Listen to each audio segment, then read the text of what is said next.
Hey everybody, it's the Pearlo Wisdom Show. And I gotta fix my thing here. What the heck? Come on, I can't see the chat.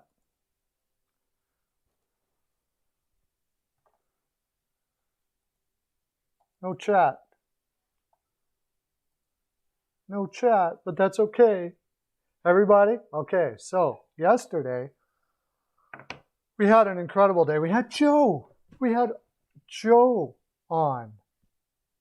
The Pro Joe. Professor Joe Bork was on yesterday, and we did everything went pretty much what we said was going to do, which is rare. It was probably the best. It was one of my favorite. I shouldn't say the best. They're all the best. It was one of my favorite streams that I've had in a while, and the games were fantastic last night. My favorite, I think, I didn't get to watch all of it, was the Carolina-Anaheim game. I'll tell you, Carolina is just tearing teams apart right now. It's in ways that you normally don't see. I got to get my stream going here, buddy. I don't know why it's not working right now, so I'm gonna try to reboot all this so I can see what you're doing.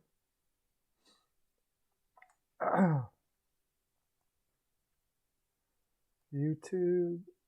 I've done this before. It works.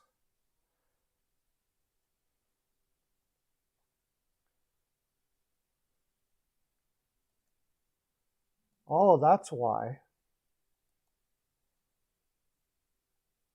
I got it figured now.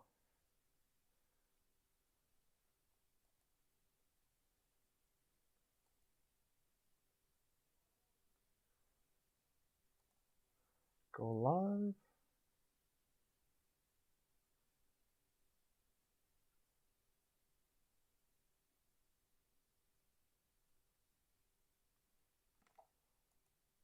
There we go. Now it should be good. There we go. Now I can see it. Good guys win again. Yeah. Carolina played that perfect last night. That was one of the best. They just keep on getting better and better and more impressive all the time. They're my cup favorites for sure. You got a second game winner. Kid's playing with a hell of a lot of confidence, that's for sure. Yeah, you don't normally see a kid play with that much confidence in his first year, but he is. We'll see how his sophomore is, but that doesn't matter right now. He is playing off the charts, and the whole team is. The whole team is working together and playing exactly the system that Mike John Whitechel. I don't know if ever. No, that would have to be Milbury. Probably still has. I think Milbury and Chiarelli have that mantle for now. They've stolen the mantle from Gillis. I would say Milbury and Milbury and Chiarelli are the worst GMs ever, but he's right up there.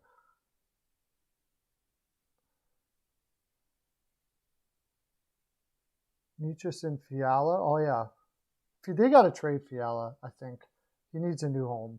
He needs a place where he knows he's the number one guy there. John Ferguson was pretty bad. Yeah, there's a lot of bad general managers, for sure.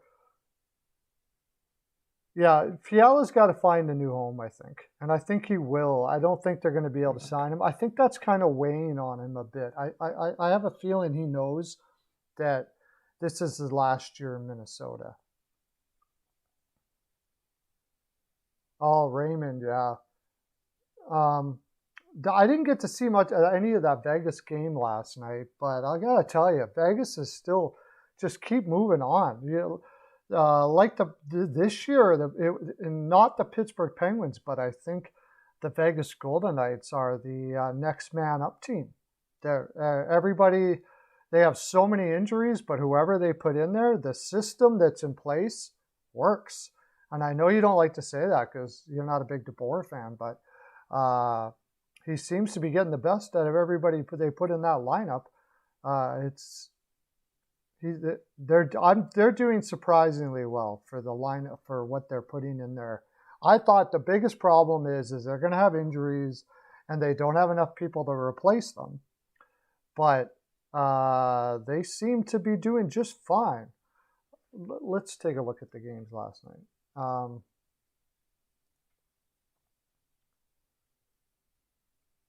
There was a lot of cool games last night. Well, the Flames and the Sabres, the Sabres finally pooched out. The Flames had them all night long. There was nothing they could do about it. I liked the Flames last night because really Buffalo has been outworking teams, and they're just not a team that's going to be outworked. Especially off the rush. They are playing incredible off the rush. Gaudreau Potts is 5th. Mangiapane gets his 11th and 12th. That guy is just money off the rush, man. Give him an opportunity for a breakaway. He might be the best breakaway guy in the league right now. And he gets a lot of them, too. Matthew Tkachuk is piling them up. Gaudreau's up to 18 points on the season. They're just moving in the right direction in every way. Gaudreau got 2 last night. It's funny. Gaudreau has, it seems, Nurse out for Edmonton? I did not know that. Gaudreau seems that, especially when he plays in that area around his home, New Jersey, Philadelphia, Buffalo, New York Islanders, he just lights up. I guess he likes to play around his family. But he just lights up when he's around there, and he's flying right now. So I kick myself that I didn't give Mr. Sutter more support than I did, because I know when he was in LA, he did the exact same thing. It starts in New Jersey. Why you don't like DeBoer? Yeah, I don't know what actually happened there, but I gotta still say though, he did get out coached last year in the playoffs. But coaches are human; they're learning. But right now, you can't really put down DeBoer for what he's doing in Vegas. He's got that team rolling fantastically. Wayne Simmons, I don't think that would really matter all that much if Wayne Simmons got traded. Probably free up a little cap space to try somebody else. But you said that Nurse is out. I did not hear that. Let me see. Let me do a refresh on my LeBlanc. Oh, Lee is out. Anders Lee has been placed on COVID protocol. The Islanders get home finally, and then lose Lee again. Fenway Sports Group approves purchase of the Pittsburgh Penguins. It's happening, man. It's happening. That Ron Burkle and Mario Lemieux look like they're out of the Pittsburgh Penguins. New York Rangers are looking for a middle 6 forward, and that makes sense. They need somebody with skill there, for sure. One more. So that, keep an eye on that. Who the heck are they going to trade? Phil Kessel. Maybe Phil Kessel to the Rangers. That actually makes sense. Phil Kessel to the Rangers. He would fit in that lineup all right. He's in New York. People like quirky guys like him. He played in Pittsburgh, which isn't too far away. Played in Toronto, which isn't too far away. That almost feels like a done deal.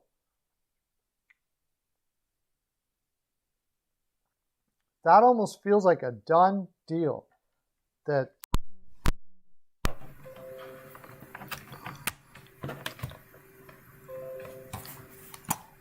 does it feel like that to you? You don't think so? You don't think Kessel to the Rangers makes sense? Let's bring up the Rangers here. New York Rangers. Because after they lost Buchnevich, They haven't been able to replace his. I understand things didn't work out with the coach or whatever there, but his skill level was really important to them. Obviously, because now they're looking, it appears that they're looking for a middle six. So you got Creeder, Zibanejad, and Barclay Goodrow. Then Panarin, yeah, well, you know what? Maybe not. What are you going to do with Kako then? It's like, I guess Kessel would play on the top line, and Goudreau would go down with Lafreniere and Filipino. If it's all right, I don't see anything wrong with that. The only thing there is Zibanejad is a shoot first guy, but Kessel's an amazing passer too. Doesn't get enough credit for his passing. And I bet you playing for the Rangers would put a fire on him, that's for sure. I don't think Laffy's a bust. No, he's just young. They probably played him a little too soon, but I don't think Laffy's a bust at all. So what was the note? New York is pizza and hot dog country. Yeah, true. But it hasn't seemed to bother Kessel his whole career that he doesn't really mind his diet all that much and isn't a workout guy, to say the least. So I don't know. Why change now? You might as well go where all the hot dogs are. They're in New York. DeBoer was a head coach for the Florida Panthers. Yeah, he bounced around.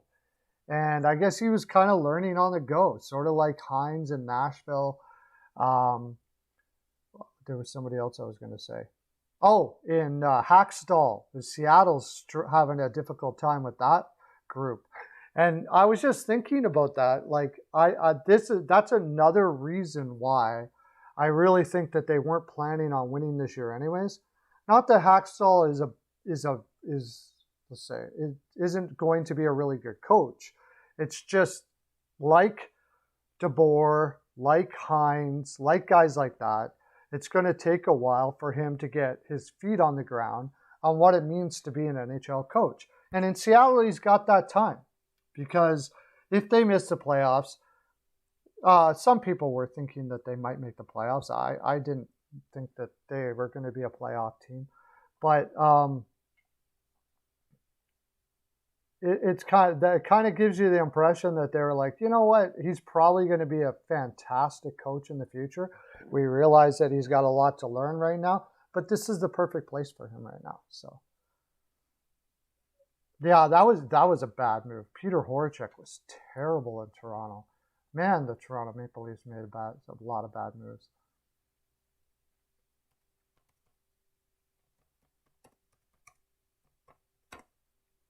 Just going to share this out.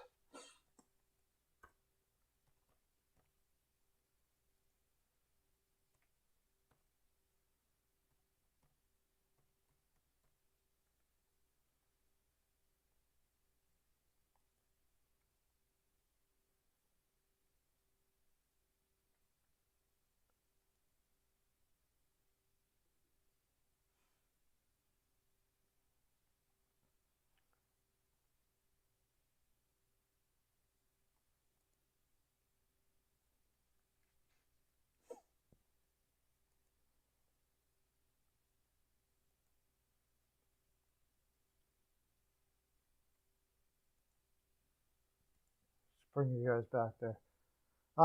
So yeah, I mean and it's turning out that way. I really still think that they're going to be trading off a bunch of guys at the deadline. Seattle plays tonight against Colorado.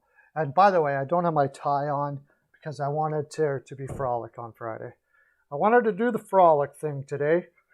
Decided to go that way. I go 95% of the time I wear a tie, but I was feeling loose, feeling relaxed today. I just wanted to take her easy and really celebrate the Frolic.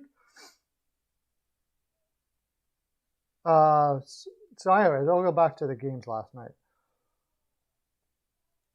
That Calgary game, yes. Okay, so we haven't looked at this in a while. Let's look at how Sutter deploys his lineup right now, and everybody is getting almost equal minutes. Sutter has always done this. The guy who's getting the most minutes, Mangiapane, which makes sense. I mean, he's their best player right now for sure, I would say. That being forwards anyways.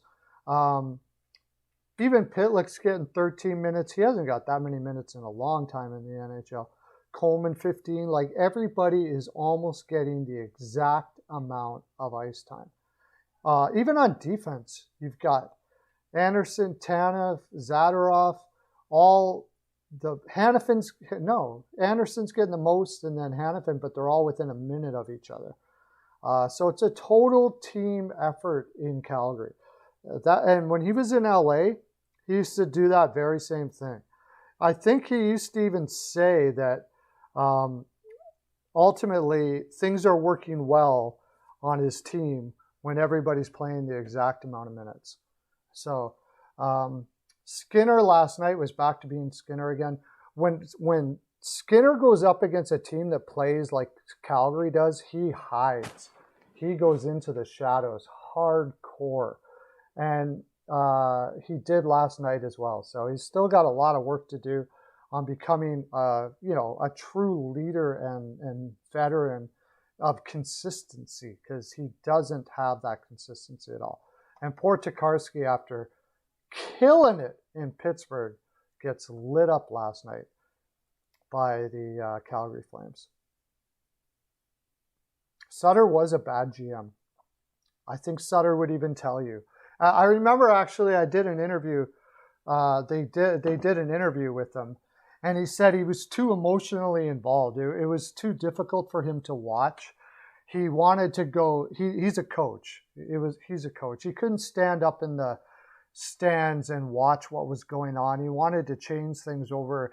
I think he even said at one time, there was weeks when the team was playing bad, I wanted to make a trade every day.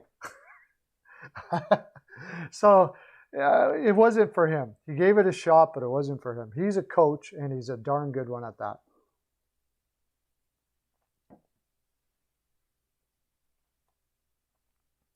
But ripped him apart. Dell came in last night. Good news for the Sabres, though, and stopped 10 of 10 when he came over and gave Tokarski a break. That's actually a very positive thing to take out of Buffalo, because Dell has struggled his whole career.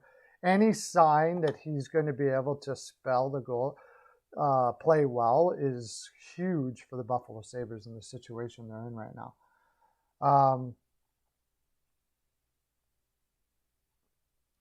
Why is this doing this? Okay. Next, Leafs versus Rangers. And I don't know, did anybody watch that game last night? That was a cool game. The Leafs are putting it together. They're starting to play as a team. Morgan Rielly had an amazing night last night. Yes, he scored 2 goals, but not even the 2 goals itself. I think that was one of the best games I've seen Morgan Rielly play in over a year. Absolutely fantastic. Good defensively. And the Rangers played, I thought, fairly well as well. Kept up with the Leafs on most things. They don't have those first shot shooters. And that's possibly why you're hearing now that the Rangers are looking for this top 6 winger. They need a shooter on that lineup to play with Zibanejad and Panarin, handing them sick. And Kessel can do both. I think Kessel would be great. I think Kessel would be a perfect pickup for them right now. He's won cups. He's not going to be your ultimate leader, but talking to Bill Armstrong, please check out that last video I did. Hasn't really got a lot of play. It's talking about rebuilds and tanking and all that kind of stuff like that. And Bill Armstrong said in the interview that Kessel has been just a pure professional. He's been working extremely hard every practice.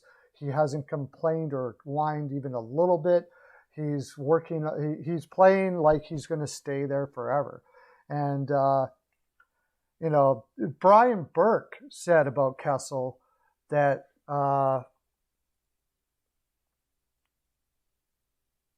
Brian Burke said about Kessel that, yeah, he's different.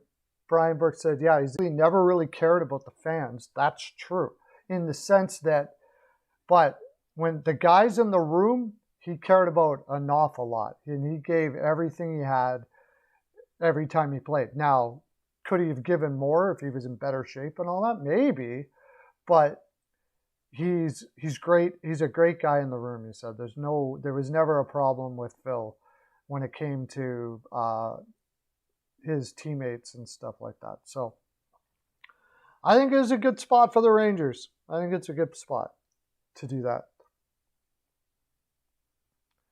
I don't know. Well, that remains to be seen. I still think that Dubas has a plan to add at the deadline guys like that.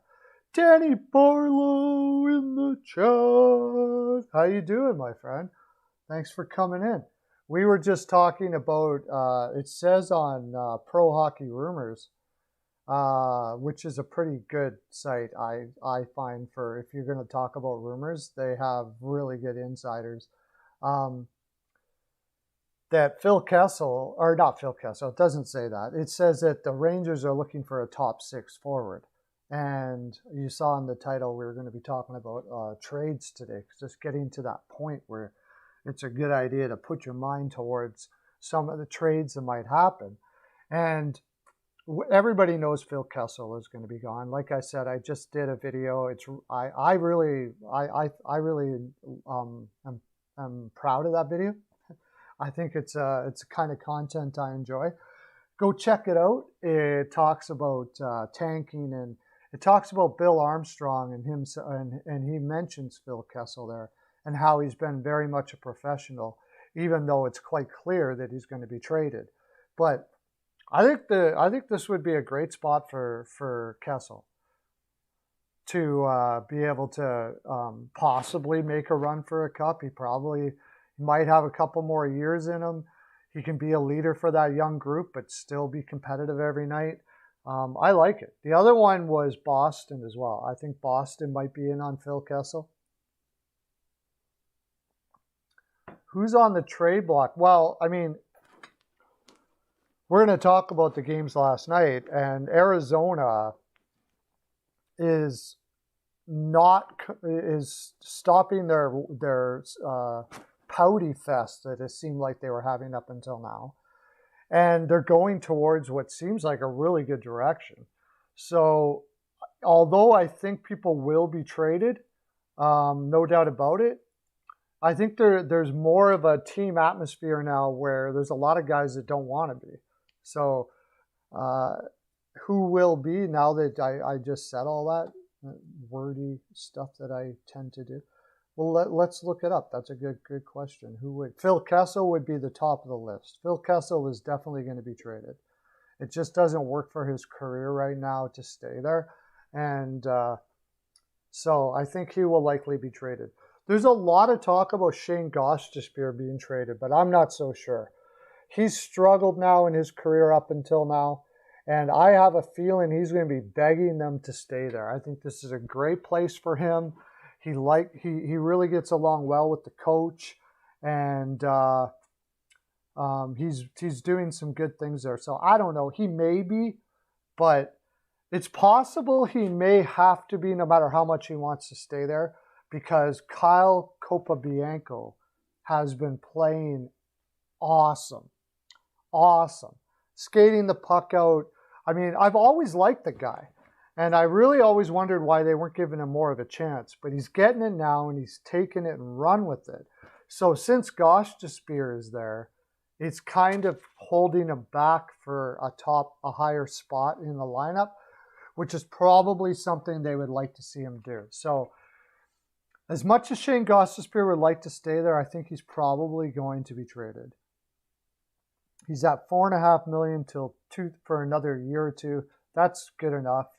He's bringing the offense. He's never going to be stellar defensively, but for a team out there that needs help on the power play or something like that, I'm sure they'll give up something for him, like even as high as the second round pick, the way he's playing. Ryan Dzingel, as much as I'm sure he's enjoying it there, I think by the end of it, he'll probably move out. Ladd getting traded? Maybe. Yeah, I could see Ladd getting traded. Ladd right now is probably just happy to be playing hockey, but he's showing that he can play, and I think that's primarily why he went there. So it's possible, but you got to remember, they got to keep some guys. Again, in that video I did, Bill Armstrong talks about, this was a article from The Athletic. Bill Armstrong talked about how he valued a lot veterans to help these guys through the losing and become better. So it's possible they may think that Ladd, who has been a captain, could be a guy that they want to stick around to help those guys out. I think it's quite possible.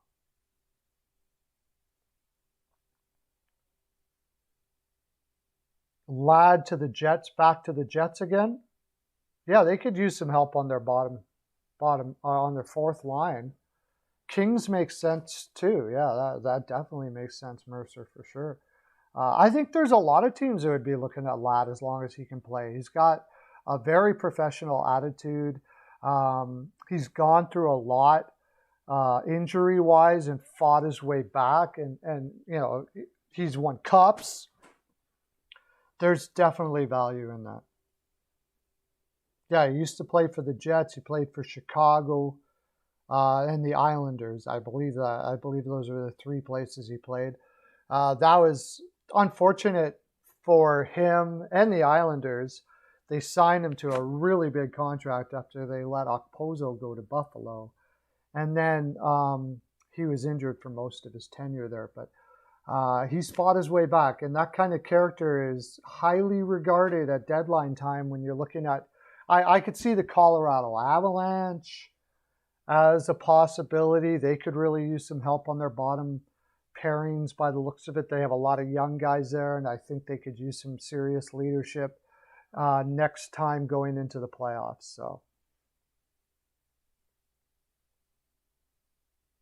that's your hot take, the Jets take him back. I'm sure he'd be interested in that, but I think Colorado's going to be it there. Jay Beagle, probably, as long as he can show he can play and he's over all the injury issues he had before. They probably get a mid-round pick for him or something like that.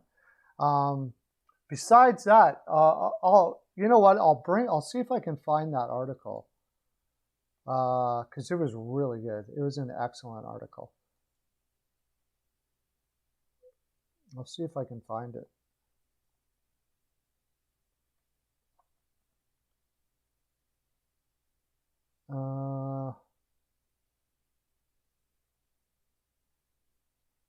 I have a hard time finding their archives. Maybe can you look for a writer here?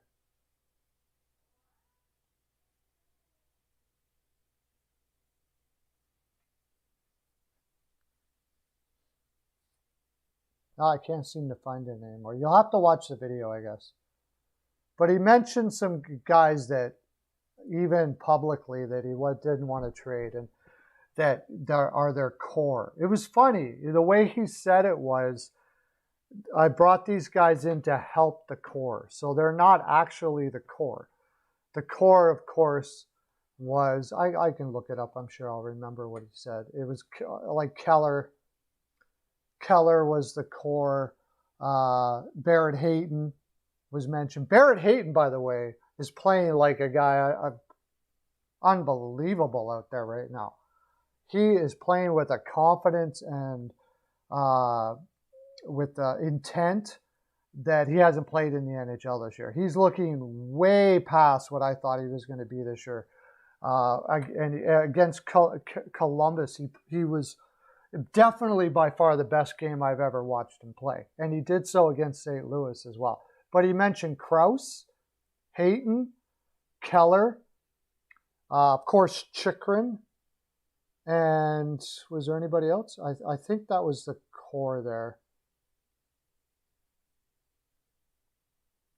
that he talked about. But he said that they were helping the core. So more than likely, you know, he didn't call guys like Ladd and those guys the core. Hayton was buzzing all. Yeah, he was all over the ice last night. He was playing with so much confidence. It's quite obvious that Turney went and said, you know what? I don't care if you make mistakes right now. I don't care. That's not the point. I want you to go out there and play your game, play hard, make aggressive mistakes if you make them, and just go. I'm not going to take your ice time off. You don't have to worry about whether we win or lose necessarily, but we're not going to win if you're not playing the aggressive skating game that we brought you in here for. And I'm guessing here that's something about kind of what he's been selling to Hayton, and he sure as heck is playing that for sure. Is he playing wonderful defensively? Yeah, whatever. You know, you work on that as it goes. He's in the perfect spot right now where he doesn't have to worry about losing his place in the lineup, except unless he plays a passive game. So, yeah, Hayton's not going anywhere. Clayton Keller's not going anywhere. Chychrun, his interviews have been absolutely fantastic. It's quite clear. I love his attitude is absolutely amazing. That guy is going to be a Norris Trophy winner. Mark my words, for sure.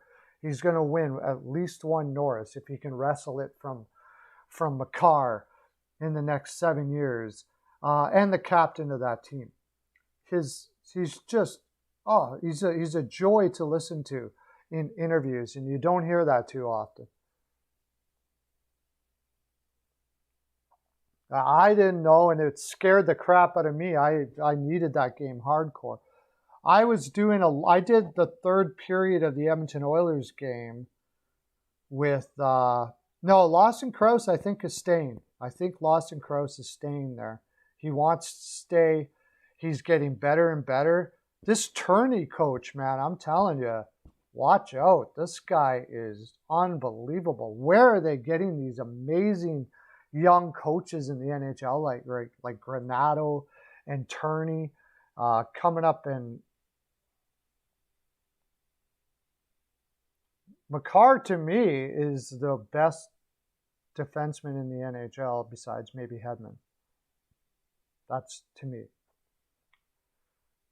He's incredible. Like, that guy is a wizard with the puck. And his reads and hockey IQ is absolutely through the roof, off the charts.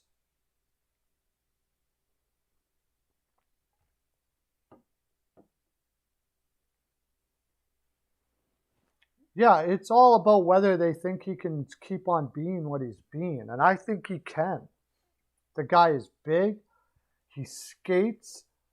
He looks like he's willing to learn and keep, he's had a rough go in his development, because after he was drafted by Florida, I want to say 2016, I can't remember when it was exactly, but he was a high draft pick in the first round. He got sent over to Arizona, where they really had no direction. And it looks like Turney has just said, look, what are you? Go show me what you are, and then we'll work with what you are. Do you want to be a fourth liner all your, the whole career? Nothing wrong with that. But you were a high draft pick for a reason. He skates super fast. What was it? St. Louis Blues game? I can't remember what it was. But he chased the puck down in the offensive zone, and he just blew by everybody. He's huge. He's 6'4", 220, I think, or something like that, and he can skate like the wind. You want to let that guy go? Even if he's not a high point getter. I mean, I don't want to let that go. 2015, okay. I was 1 year off. I knew he was a high draft pick for sure. And he dropped down because people were concerned about his offensive upside. I remember that. And I don't know how much offensive upside he has. His hands are a little, probably doesn't have the greatest hands in the world, but he could be an absolutely fantastic guy with two skilled guys to get the puck out of the zone, create speed. He can keep up with just about anybody. A guy like Anderson is a guy that comes to mind, but I think he could be better than Anderson. I think he's better defensively than Anderson, and super gritty. Doesn't take a night off. I love him. I love him this year. He's fantastic. Who is getting traded from the Dallas Stars? That's a good question because, man, it certainly looks like they're trending in that direction. But for me, the Dallas Stars have just got to play, and sports and Projo's in the house, by the way. Everybody, Pearlo dance for Projo. For me, Projo brought it up last year. He was the one probably the most bullish I've heard, but I really like him too. But it's mostly because Joe really highlighted it. Ottinger should be playing, man. Ottinger's their best goaltender, no doubt about it. I think Dallas's main problem is goaltending, and their answer is there. They have it. They don't need to do much else other than that. But if things keep on trending this way, yeah, you got to think that they got to look at a retool there in Dallas. Change things up with their veterans and stuff like that. In all honesty, if there was a market for it, I think Sagan might have to go. Sagan, I don't know. Those injuries have really bothered him. I thought Hudobin, yeah, Mercer, great point. Mercer, great point. I think Hudobin should have been traded already. I don't know why. I don't know what the Holtby move was. I didn't get all of that stuff. It didn't make any sense to me. Spencer Knightley, we were talking about that, Bill. Thanks for coming in, by the way. Bill Tortolet's in the house, yes. Projo and I were talking about that yesterday after we talked back and forth, and we were saying that, you know, that's probably why he was in last night. This was a vote of confidence for him because he had when Bobrovsky went down, he had 2 rough nights in a row. So instead of playing the veteran there, Bobrovsky there, they said, you know what, we got to give Spence some confidence here right now. And let him know that, you know, whatever, those are 2 games, put them past you. We believe in your ability. We believe in and we believe that you can win this, help us win this game tonight. And man, did he ever. And that's a New Jersey team that is not somebody, it's not a New Jersey team that you can just throw out. In the first period, New Jersey was really skating like a wind. He was playing well. Whoo! Mean Girls in the house too. We got Bill Tortolet. We got Projo. Man, oh man, the panel is off the freaking charts today, yo. Absolutely. Blackwood did end up playing last night, and he got lit up after the second. I guess they're going to keep the coach of the Florida Panthers now that Quinville is gone. Bennett, is that who it is? No, man, he used to be a player. I forgot his name now off the top of my head. Burnett. Looks like they're going to keep him. They made some adjustments in the second and third, and they just absolutely swallowed him whole last night.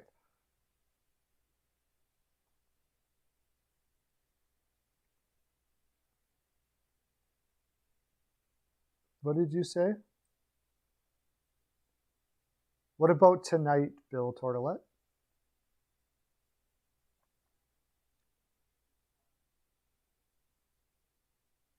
Anton who is done?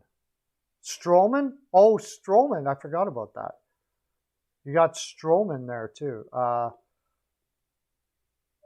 In Arizona. He might be done, yeah. I think somebody might trade him for him for depth. Let him heal, and then if he has to, they can put him in. He wouldn't get much on the market, I don't think.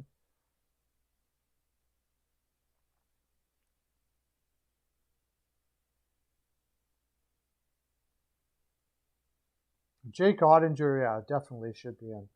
But let's say that things keep on going south for Dallas. Let's take a look at Dallas.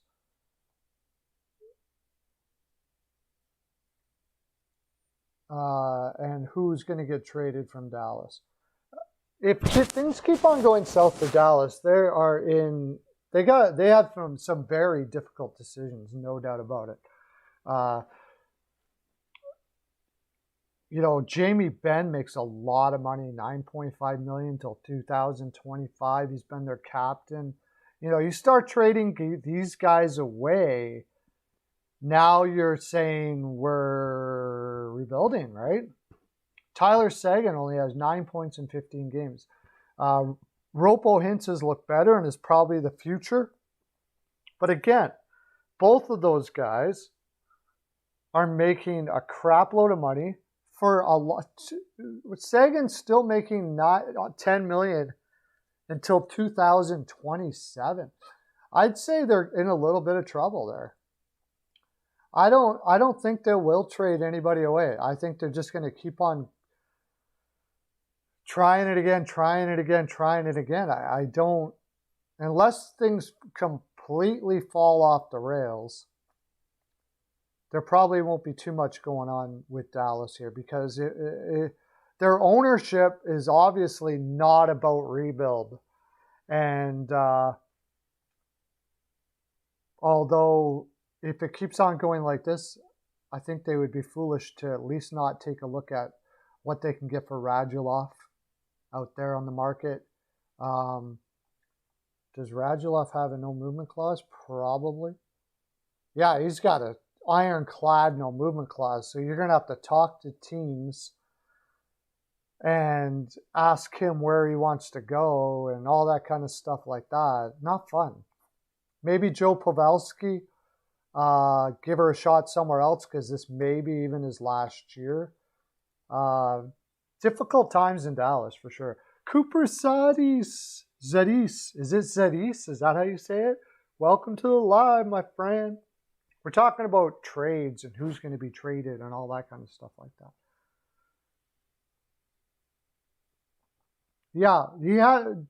Yeah, Danny Barlow, excellent point, like usual. He does seem to be on the downside of his career. He has his games, but they're not enough of them, especially for the amount of money he's paying. I still think if they retain money, you could get something on the market for Jamie Benn. I still say there would be people out there, but that's a lot of money to retain. Oh, Bergevin's out with COVID? Okay. That's interesting. I still think you could, but they put themselves in a very difficult situation. They got a lot of guys with a lot of term making a lot of money. And the whole point was that they were going to be cup contenders, not selling these guys off somehow. I'm leaning that they're just going to keep on going the way they are. Chris Driedger is in goal. Perfect. So that means almost for sure Johansson will be in for Colorado. But I still think Colorado rips that game up. Yeah, I knew that Montreal was going to be the next one that people brought up. I honestly don't know what Montreal is going to do. They're so unpredictable. It is unbelievable. They could go out and grab more players, or they could strip it all down. Stripping it all down would be very difficult with Price there. More than likely, this is my thinking, because they're not into a rebuild. More than likely, what I think Montreal is going to do, let's bring up Montreal. This is what I think Montreal is going to do. They do things outside of the box in Montreal, and I kind of like that, actually. It's pretty cool. makes for interesting.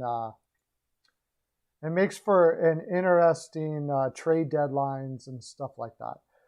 I think they're going to trade away guys that they can trade away and then re-up on free agency again next year. Grab picks, keep certain guys, talk to Drouin, talk to Toffoli, talk to, Gallagher's not going anywhere, I can assure you that. Ben Sherratt, guys like that. And they won't rebuild, but they'll grab a bunch of draft picks and they'll try it again with different free agents. That's what I think they'll likely do in Montreal. Kemper is going to play tonight. Oh, that's going to be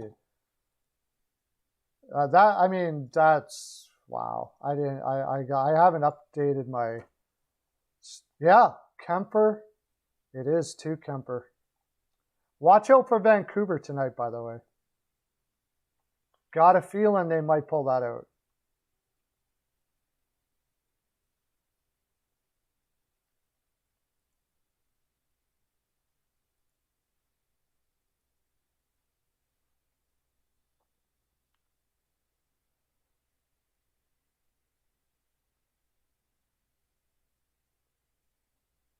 Yeah, he's probably Joe, I agree with you there for sure. He's probably never going to earn his contract, but he'll probably end up staying there. It's in that position where you probably can't get enough value for him with his contract, and you would have to give up cap space to get rid of him. And he's probably going to be good enough that he can provide a role for your team. So, no, it's probably going to be Comrie. They're on a back-to-back. Vancouver really had a good game their last game, although they didn't win it. What was that against Colorado? I think that was against Colorado, wasn't it? It was probably the best game they played all year.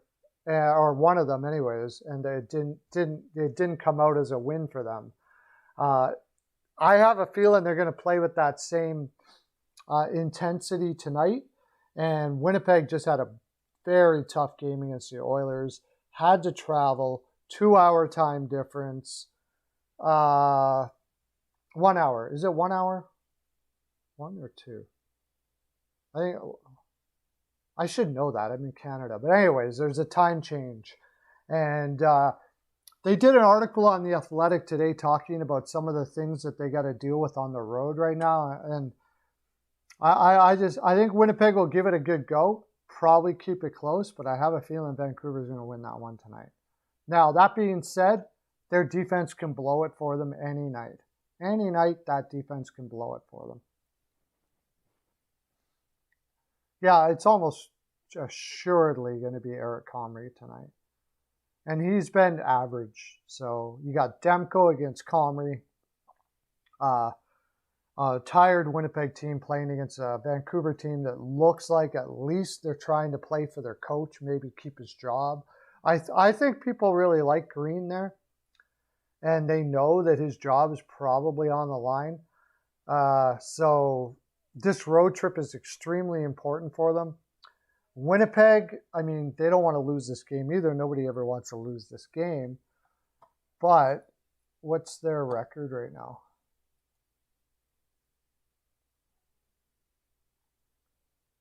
Yeah, 9-3-4. If they lose this game, it's not the end of the world.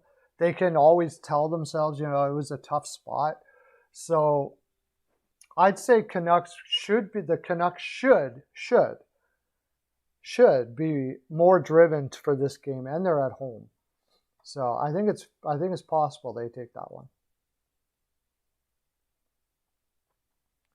Green's job is on the line. There's no doubt about it. That team's got to start playing like they did against Colorado every night at least, whether they're winning or not. Or I think his job is on the line. That's my thinking anyways. Besides that, I don't know if there's too many coaches that are on the hot seat necessarily right now. Probably Ducharme. Ducharme, which would be really weird, wouldn't it? Imagine that. You take him to the finals one year and your job's on the line the next. Maybe not because of all the things that have happened in Montreal. They may give him one more year. Dallas Stars, maybe bonus, because they have a very impatient owner there. And if he probably believes that this team should be much better than they are. But goaltending, to me, has definitely been the issue there. So if they identify that, he's probably okay.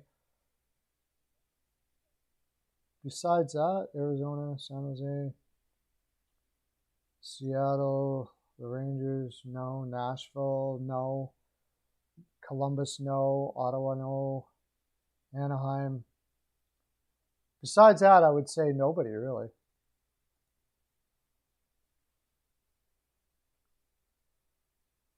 Who do I think gets traded from Boston? That, I mean, completely, that has everything to do with where they are come trade deadline. If they're right out of it, will they look at their roster and go, okay, I'm going to go back for Boston. I'm going to go back to the Chara decision. When they let Chara go and said, we're going to see what our young players are, and basically told them that we like you to stay, but you're probably not going to get top minutes here now. That decision to me led me to believe that they were on the fence really of what direction they were going. I think it's getting to the point where they really got to make a decision. It's going to be either or. If they turn their season around, and I think you really have to say that right now with Boston, and they're able to produce in that division and make the playoffs, they'll be buyers. But if they're out, like really out, I think they could be selling. But who are they going to sell? That is the big question. Who are they going to sell? Are you going to sell Marchand? Are you, maybe Riley? That's the thing, is Boston doesn't have a lot to sell unless you make a huge move, huge change in your decision-making towards where this team is going.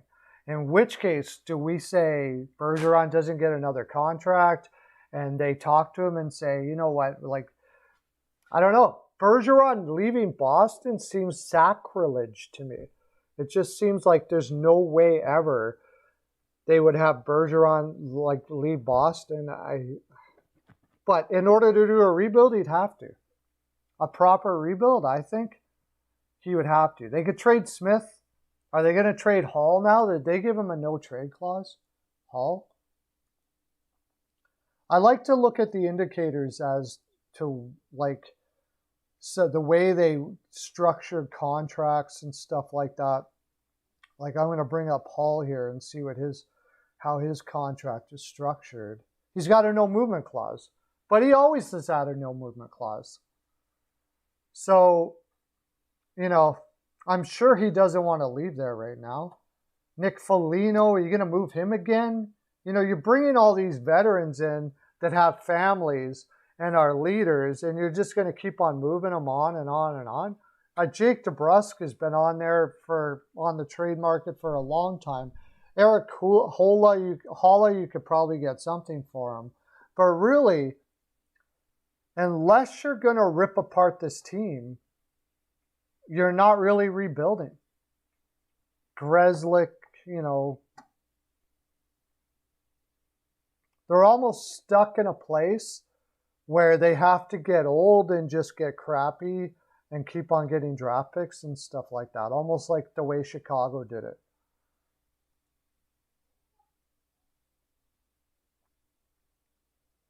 Taylor Hall is sure looking like he's overrated this year.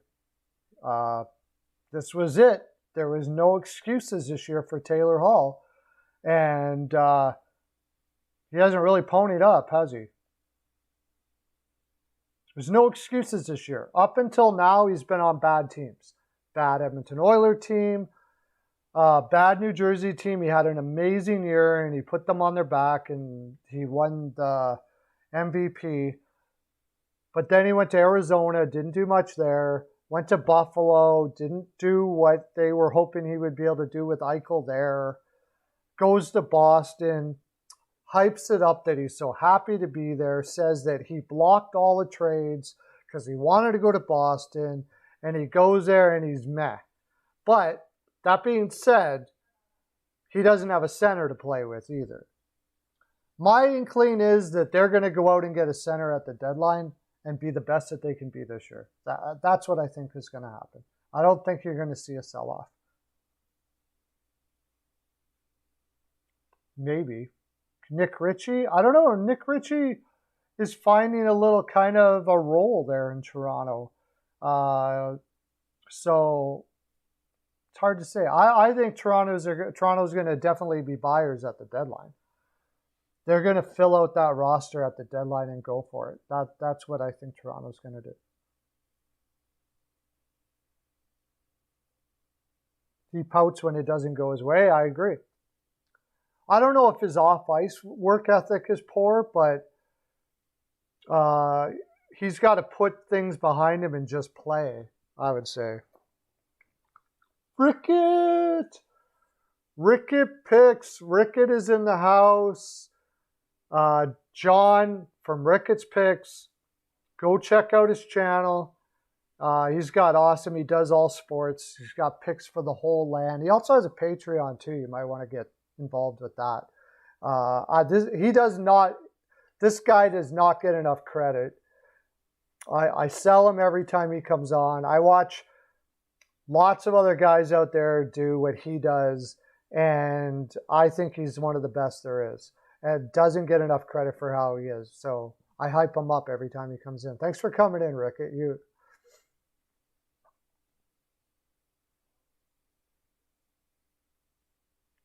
Yeah, I mean, he's finding a bit of a niche there. I don't think they're going to, I don't know. We'll see what happens. I mean, they could trade him away in order to get cap space, to get more to go with that top six. It's possible, assuming somebody wants to take that contract. More than likely, if they were to do that, again, the video I did yesterday, I really would appreciate it if you guys checked it out, gave it a like and all that, because it talks about a lot of this stuff. Arizona's in the market for taking a contract like Ritchie. So they would have to staple a draft pick to it for them to take it. And then they could, wouldn't have to be a high draft pick, but a pick. And then they could go out and grab some people on the market. So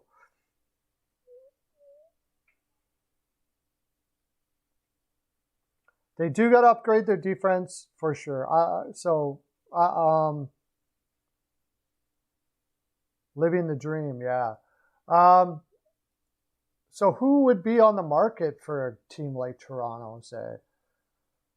They could go right off the freaking charts, because if Vancouver's right out of it, I think they're on the fence, and maybe even Besser is on the fence of whether he wants to stay there or not. I really do. The only thing is it would probably be for a short time. But, I mean, if they want to go right off, they could go for something like that. He would be amazing on that roster, but that's not a defenseman, right? They could go for a guy like Leddy, but no, that's not what we're talking about here. We're not talking about guys like Leddy. We're talking about guys that are defensemen. Defensemen. The hard part here is who's really going to be selling. The Detroit Red Wings, I'm sure, will be, but what do they got to sell? Like, you want to get to Kaiser? Not really. Osterley, I mean, they really want to make a move, I think. They really want to put a top 4 guy on their D-line. Trade with the Montreal Canadiens and get Sherratt. It's hard to say who's going to be completely out of it here, too.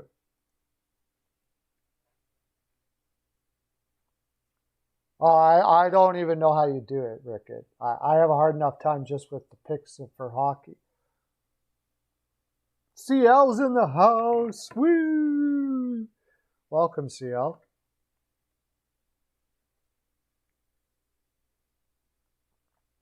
What do you got to say, CL? Philadelphia with the big effort last night, but that Tampa Bay team, that's the Tampa Bay team I'm talking about right there. That's the Tampa Bay I'm talking about there last year. That's why I was so frustrated with them last year. This year, that team is playing with a purpose. You hate the shootout. Yeah, especially hate the shootout when it doesn't go your way, that's for sure.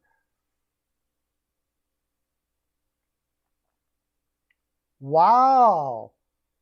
John, Rickett's son got an offer to play goalie for college in Maryland. That is freaking amazing. Oh my gosh. Here's some pearls your way, buddy. Celebration pearls in the land.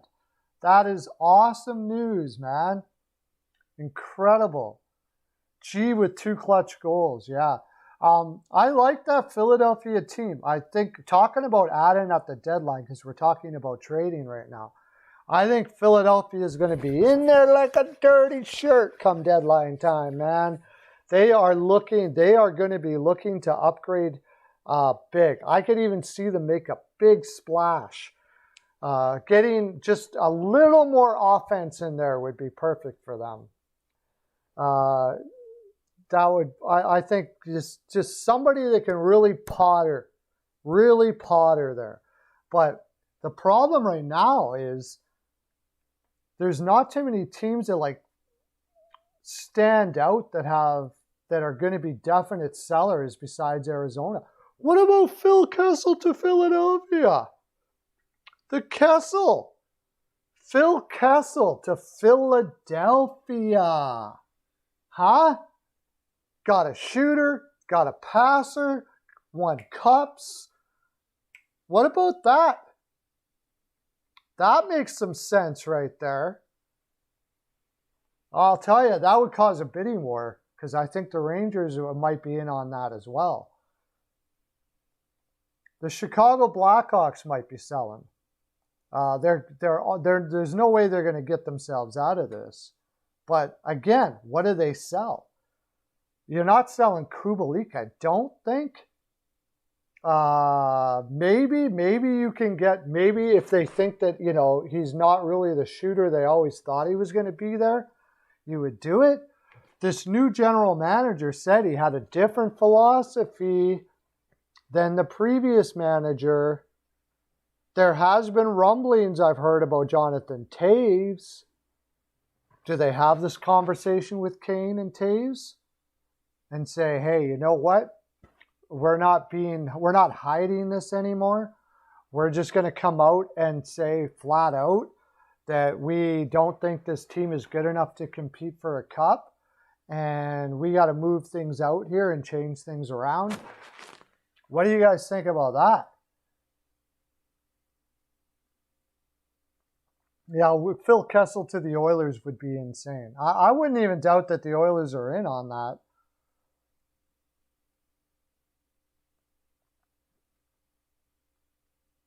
Yeah, Joe, look at the brain on Joe, eh? Absolutely. That's what it feels like with Boston. It feels like they're going to end up just letting themselves grow old and being irrelevant. And that's just sad. That's just sad. Like, I know that everybody wants Bergeron to always be a Bruin, but be careful what you wish for.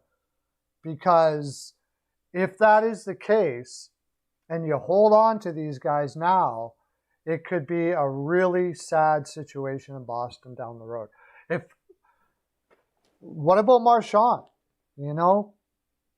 Is he going to be relevant there in the next little while if they don't do anything to improve this team? Are they just going to keep on throwing veterans at the wall and hope that this team is good enough over and over and over again? I don't know. Maybe that is the way to go. You know, cap space is going to be going up, and they can start filling pieces and making this team a contender again in the next little while. But Bergeron's not going to be getting better from here on out.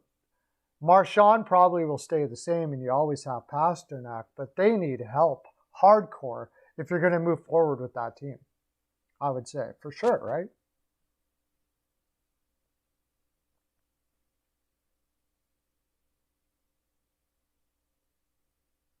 Yeah, Maryland. Yeah, Maryland's far away from where you are, but yeah, when you're going to get a scholarship, you kind of got to take who's giving you the scholarship, right? Shea Theodore is out, and Vegas just keeps on rolling. Big thing for them is Clegg. Is it Clegg? Got to make sure I got that right.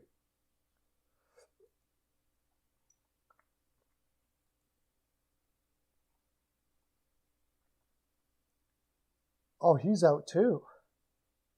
Before I say that, he's not even in the. Oh, Nicholas Hague has come up and played extremely well. He's found a spot on the roster. It's been a while for him. And Zach Whitecloud is back, which is huge. Really big. Ben Hutton's filling a role right now, and Dylan Coughlin's still trying to figure it out. But they're getting it done. They are getting it done with this roster. It doesn't look like a roster that's supposed to get it done, but they're doing it. But Philadelphia, Edmonton, and the Rangers, I think, are going to be definitely in there on Kessel. I think Kessel's going to bring back more than you think. He's working his butt off in Arizona. He's not complaining. He's not whining. He's biding his time. And that's going to have a huge effect on what they get for a return for Kessel. I think there's going to be a lot of people in there on him.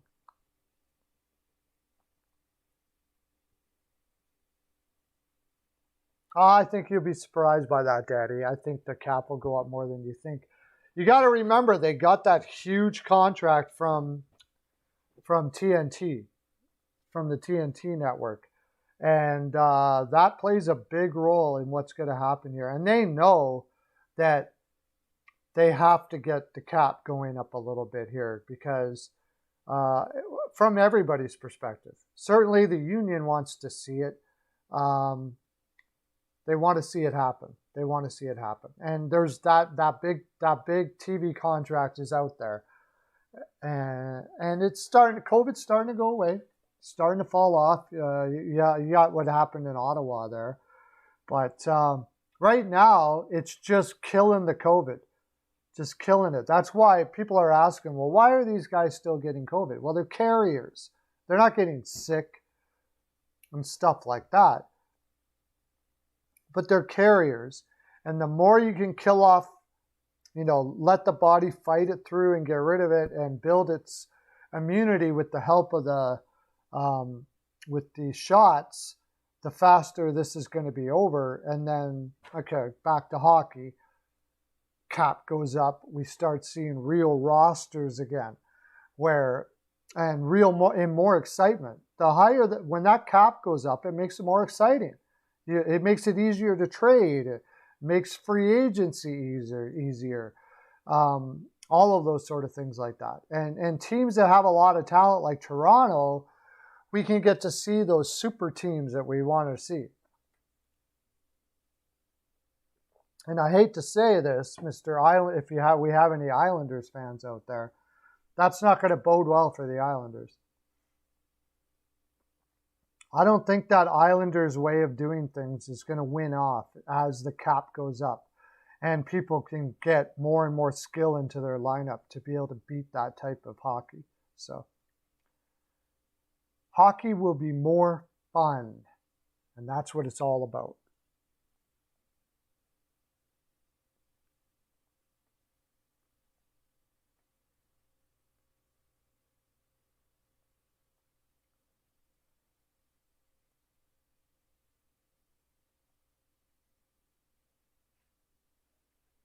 I'm going to get you guys up in my chat here.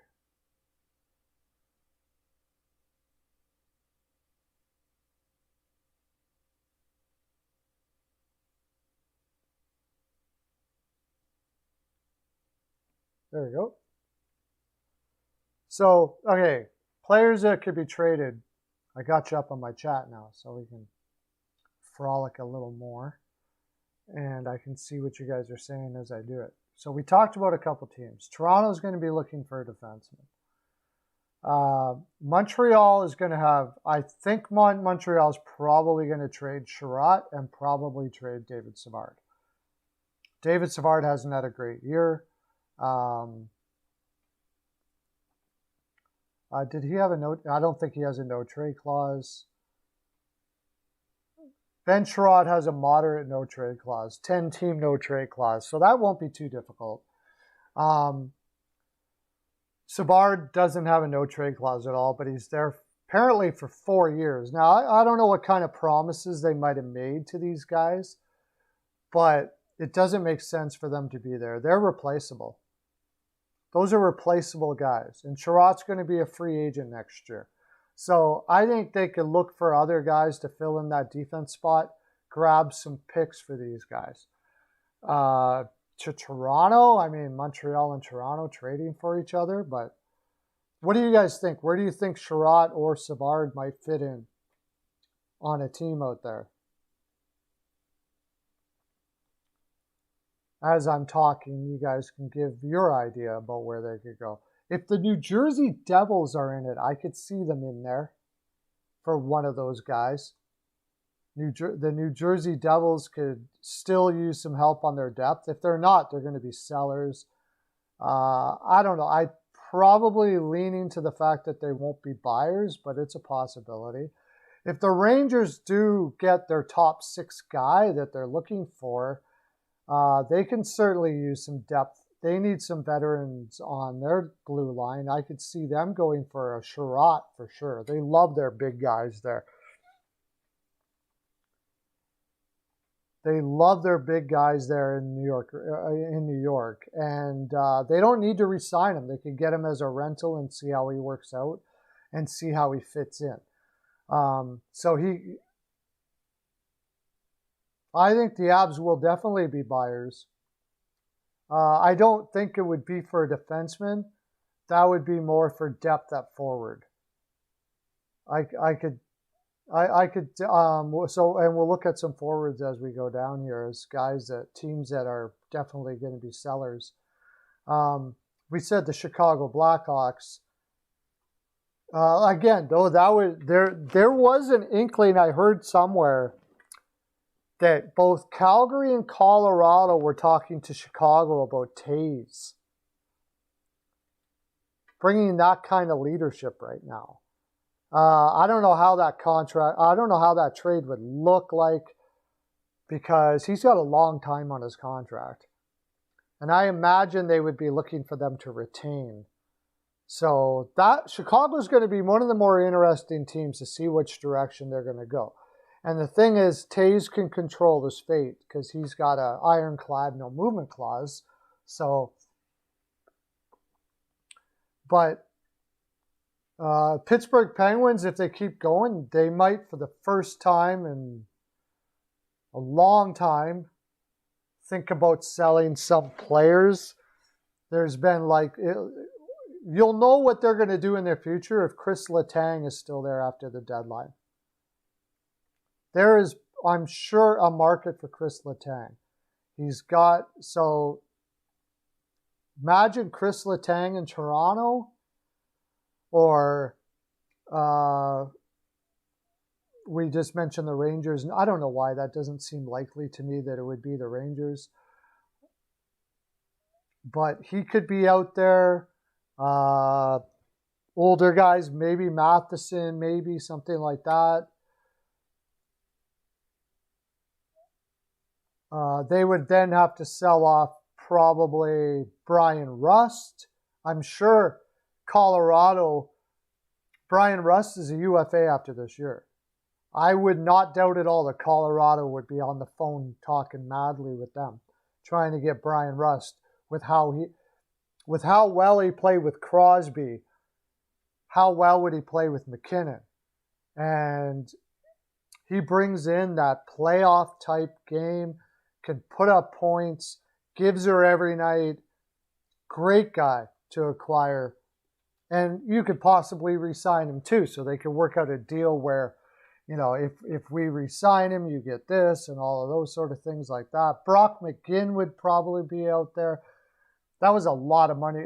He's making 2.7, but his term is long. Those guys, if they're still out of it by the time the deadline comes, I could see Pittsburgh being the seller, and some of those guys be some guys that their teams would definitely be interested in. The Seattle Kraken. The Seattle Kraken, I'm pretty sure at this point will be sellers at the deadline. Maybe the most busy team to grab some people from. So we're talking Toronto here. I don't think Vince Dunn would be a smart move. I think they brought Adam Larson in with a pretty good promise that they were going to keep him for the long term. His father passed away last year. He moved away from Edmonton for a change, and I have a feeling that they would have talked to each other and said, look, I don't want to go there and then get traded. I want to put my roots there, stay there for a long time. That's my feeling on that. And same as Alexiak, when you're talking about free agency as well. So I don't know if there'd be too much for defensemen. Maybe Mark Giordano. Mark Giordano to the Toronto Maple Leafs. Makes sense. He's still playing well at his age. No, the hockey gods are not smiling on Colorado, but Colorado is just pushing through. They're still pushing through.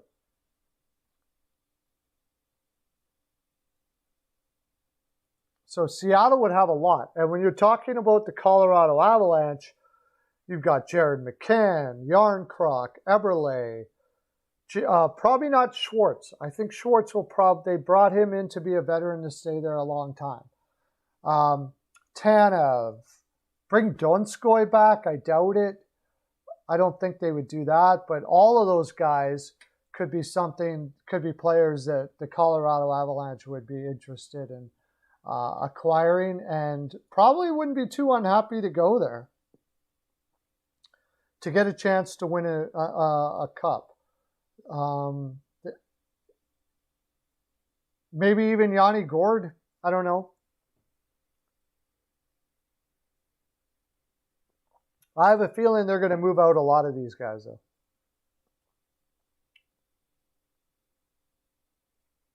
Well, that's what I said. John Rickett or Rickett. That's my inkling was that Ron Francis acquired players knowing that he was going to trade them at the deadline. And I think that's part of the reason why Seattle's struggling, is because in the back of their minds, or maybe even in the front of their minds, they know that. So there's a lot of pressure on them to win, to stay.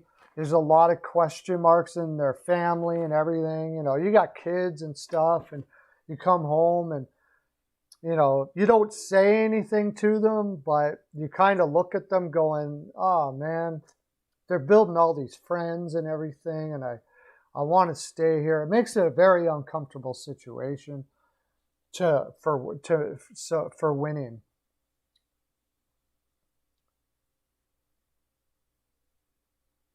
They got a raw deal, and it's hard to get a franchise in. It's hard to get a franchise in the NHL. So I think that although Vegas did get fortunate that it happened so quickly, that it kind of put the GMs on their heels, making with the expansion. Honestly, though, I still think that Seattle would have did it the way they were doing it. If they would have had more leverage than the same leverage as Vegas, I don't think they would have went for it anyways. I think they would have used the leverage different than Vegas did. Vegas used the leverage to be the best team they could be, because if you look at the market, this is a new market, not a, it's a place that hockey really isn't really around there. they had to grow their fan base fast, and starting a team that's missing the playoffs every year is not very conducive to helping getting a fan base. So they, I think, said, we want to get our fan base right now. Eventually, that team's going to have to rebuild. So they're trying to build up their fan base as much and strong as they possibly can. So when that rebuild comes, hopefully they stick around and help out, stick around and root for a team that's trying to become a contender for a very long time. Where Seattle, you've got Vancouver, you got Washington. There's a hockey fan base there already before you even get started. And ultimately, again, I really think it would be a good idea to watch the video that I just did talking about rebuilds and tanking and all of those sort of things like that.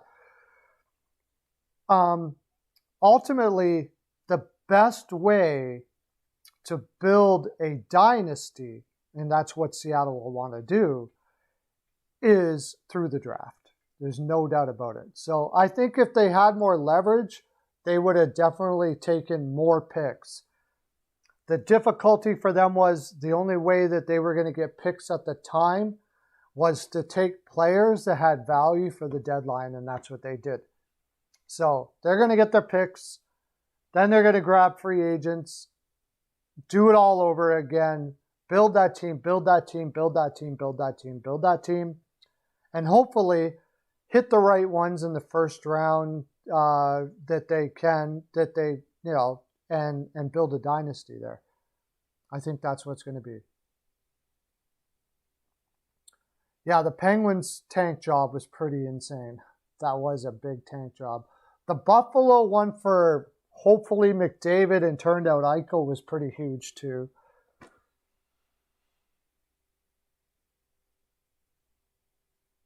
Yeah, it's still a big hockey town. You got Vancouver. People from Vancouver go to Seattle all the time. There's people that live right on that coast area of Vancouver and Seattle that will probably sway their loyalty over to Seattle. The good thing Seattle, I think, has is that Vancouver has never been really good. And everybody likes the shiny new coin, right? So I think they grab a lot of fan base out of Vancouver. Their fan base is much more solid. I think behind the scenes, even if you ask the people in Vegas, they would say that preferably they would have built a dynasty, but it just didn't make sense for that franchise the way it was. So getting back to Seattle, like I said, I think they gave Eberle the A, but I don't think that makes much of a difference. He's got a moderate no movement clause. It's possible that they talked to him and made a promise that they wouldn't move on from him. It's possible. Because the Islanders put him out there, and they could have taken Bailey and a lot of other guys too. If that's the case, I guess he stays. But if not, then my inkling is that they picked him and said, you know what, give it a go. We may do a Vegas, but if not, yeah, we're probably gonna have to move on from you. And I think that's what they do. I think they move on from him. Wenberg, that's more difficult. I don't know if there would be a market out for him. Tanev, probably huge market for him. And like I said, Giordano, I'm leaning that Larson stays. I'm leaning that Larson stays. Maybe Tanev as well, because he's the kind of guy that he's an identity player. He gives your team a total identity. He sells tickets. Apparently, the number one name on the back of jerseys in Seattle is Brandon Tanev right now. So, you know, and he's an identity guy. He's a guy that you can build. He's got a work ethic that as you bring these kids in, You simply point to him and say, work like he does, and you'll be okay. So Eberle's not that. Eberle's probably, I mean, I'm not saying he doesn't work hard, but he's not that. He's very relaxed. He's private. He's not a guy that hangs out with everybody all the time. And he's a guy that you can more move on from without the fan base going, oh no, oh no, oh no. And even in the room, like it's not going to hurt the room so much. Jared McCann, I guess, apparently is a lot like that too. That's the reason why Toronto moved on from him. But he would definitely there would be people out there with the points he's putting up right now. They would be interested in a Jared McCann in their lineup come playoff time for that depth scoring. And we brought one team up, Colorado, but you can go down. Tampa Bay will probably still be looking for depth. It's going to be a seller's market at the deadline because all these teams have been Toronto, Winnipeg, Tampa Bay. They weren't able to do maybe the moves that they wanted to do. Washington Capitals, because of the cap, right? Now, when the deadline comes, the cap opens up, and they're like going to be, I think it's going to be like wolves on red meat, man. They're going to be all over whatever they can get to fill those rosters up right now.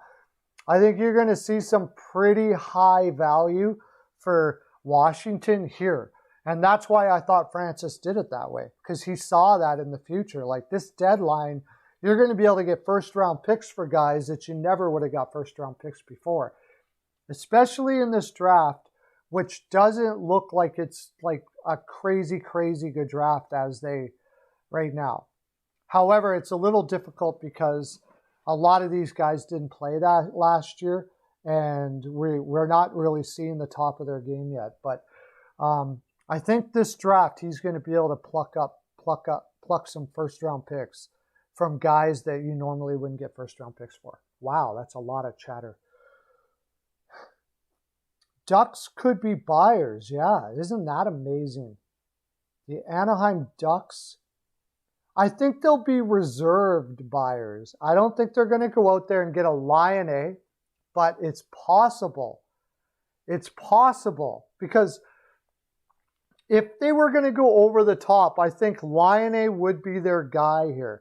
And a lot of it I say that because there's a lot of background with Teemu Selanne there, a lot of Finnish flavor in Anaheim.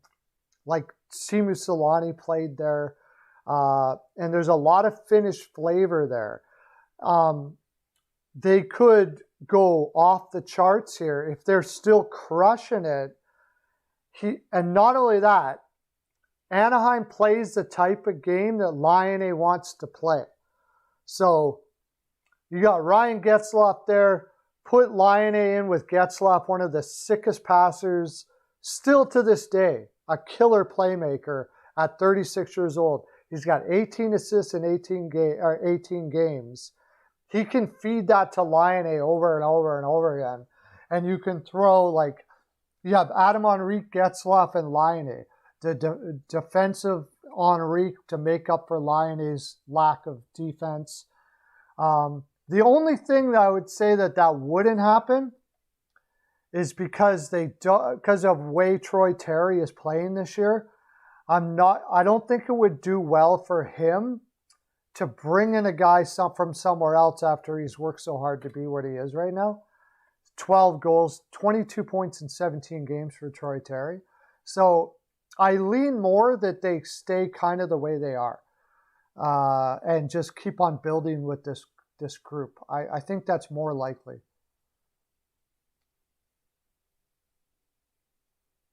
But there could be a player out there that just, they think that they can get long-term and now that could fill a spot on here and help them out. But you got guys like Josh Manson and Hampus Lindholm, who we were talking about possibly being traded this year, now look like they've solidified themselves in the roster again for the long term. Pretty cool story. One of the best stories. I think everybody is pretty much rooting right now for Anaheim. We've been talking all this trade stuff tonight. We didn't even talk about much about the games last night, but this is fun. I love talking about trade stuff like this. But we should get into it, and we'll continue talking about the trade stuff as we talk about the games tonight, because and some of the two of the teams that are playing tonight we already talked about. So let's get your picks, guys. We got the Jets and Canucks. The Jets, I believe, are playing Comrie. Canucks are playing Demko. The Canucks had a great game against Colorado last game, or at least for them anyways. And the Jets are on a back-to-back, playing their backup.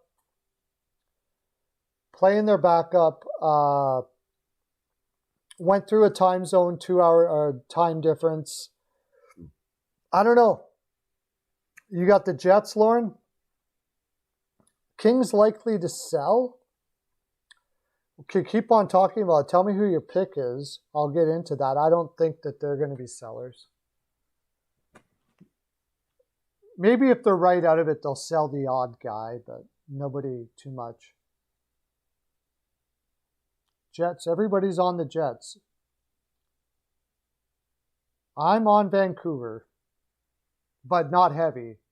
Not heavy. I could see the Jets winning it, but going from the energy that they play, if they play with the energy that they played against Colorado with here, I think the Jets' legs are going to be pooched. They had an overtime game against the Oilers. It was a difficult game for them, but the Canucks defense can ruin all of that. And Comrie is in that too. And Comrie's not that great. So the Canucks get outshot tonight and still win the game with Demko there. So I'm looking Vancouver. I definitely don't have the Jets on a big. If I were to take I'm not huge on the game altogether, to tell you the honest truth. Maybe the best thing for me would be maybe Canucks PL or something. I'm not big on the game. But it's a tough spot for the Jets. That Western road trip, let's look at what the whole thing has looked like so far. And I still think don't they have Calgary next? They could overlook Vancouver here, I'm pretty sure. Winnipeg. Yeah, and not only that, this is their third game in 4 nights. They had the Oilers at home. Then they flew to Edmonton, played Edmonton. Now they're flying to Vancouver back-to-back. You agree with me on the Ducks? Okay, cool. Of course you do, Denny, because you're a rock. You're a rock star, dude. I just 3 games in 4 nights. I either fade or take the home team on that, and I'm fading for now. I haven't decided yet. I'm fading for now. It doesn't really matter which 2 teams are playing a lot of the time. If you're on 3 games in 4 nights, especially the way they battled with the Oilers last night, it's going to be a tough go no matter what. Let's look if there's any injuries here that might sway my decision after that tough game last night. I haven't heard anything, but Winnipeg. So Ehlers had a good night. Oh, did you see that Ehlers shot last night? Just freaking beautiful. And the McDavid move. That guy. Like, are you kidding me right now? I'm doing the stream with Peyton on the radio. And by the way, sign yourself up to Peyton on the radio if you haven't already. The guy is freaking awesome. We're doing the stream, and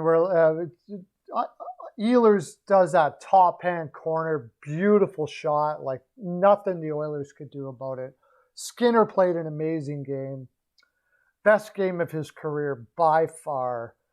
And then McDavid just decides from the slot to go from 0 to 100,000 in 2 seconds and slip by 2 defensemen like they're college kids and slip it into the top corner. Like, I don't know if you guys played hockey before. That little move that he did is like from a good player almost once in a lifetime. And he did it like he could do it every single day. Like, that was one of the sickest plays I've ever seen in my life. It was unbelievable. That guy is incredible.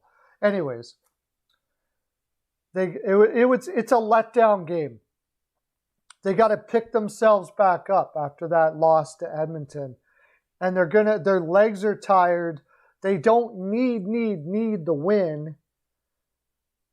But you got Kyle Connor, Nikolai Ehlers, you got a lot of character there to put up a really good fight, I'm sure. Doesn't appear that there's any major injuries. Logan Stanley was a guy that was made to look like he was a pylon by McDavid last night. But with Comrie in net, was he at a 1.98 at a 9.26 actually? I'm not giving him enough credit. Yeah, like I said, I don't like the game because the Jets have enough character in that room that they could pull it off. And Vancouver could come out, and they're so fragile that if the Jets take them, grind it out in the first period, they'll start questioning themselves and then lose the game. It's possible. Calgary looked like they just... what I loved about Calgary in that game is Buffalo has been a tough out for a lot of teams, and they certainly didn't take them lightly. Their breakout from the D zone to me might be the best in the league right now, maybe. And Buffalo had nothing against that. Buffalo's going to beat you if you try to grind them out in the corners, dump and chase with them and stuff like that. But if you've got a killer transition game, they struggle hard with that. They just don't have the legs and the hockey IQ to be able to combat it. And I had Calgary all day yesterday. I also had the under, which was awesome because they were 5-0 going into the third, and they kept it at 5-0. I was pretty sure they were going to hold on to that, though, because it's the Sutter guy, so he's going to be respectful of his opposition. They didn't try to go out and make it a blowout. They just played defensively, kept the chances down, and left the game with class. Barlow's taking Vancouver. So we got a bunch of Winnipeg guys, and McDavid is just absolutely unbelievable. He's incredible. He's incredible. Okay, next game. What do we got? 20 minutes left. Avalanche and the Kraken, and we've talked about this game quite a bit already. Putting Drager in net is interesting. He got lit up pretty good his last game. Yeah, he got lit up pretty good last game. And but the thing is, Grubauer has been struggling, so they got to go change it up a little bit. Try to win one for Driggs after a rough one last game. This gives a lot of motivation to Seattle. They don't want to see their friend get embarrassed again. So I would say watch for a defensive battle. But the problem is this team just has such a difficult time moving it out of their zone. And when you've got an offense, even though they have guys missing out of the lineup, they're still playing a down low pressure game that even the toughest teams are going to have a difficult time with. So somebody like Seattle, man, this could get ugly, to tell you the honest truth. Kemper has been playing better as of late. It took him a while to get used to his new system, D, all of that stuff like that, but he's looking really good lately. This is going to be an incredibly tough. What are you guys thinking here? Anybody going with Seattle here? I know Lauren's a big Seattle guy, but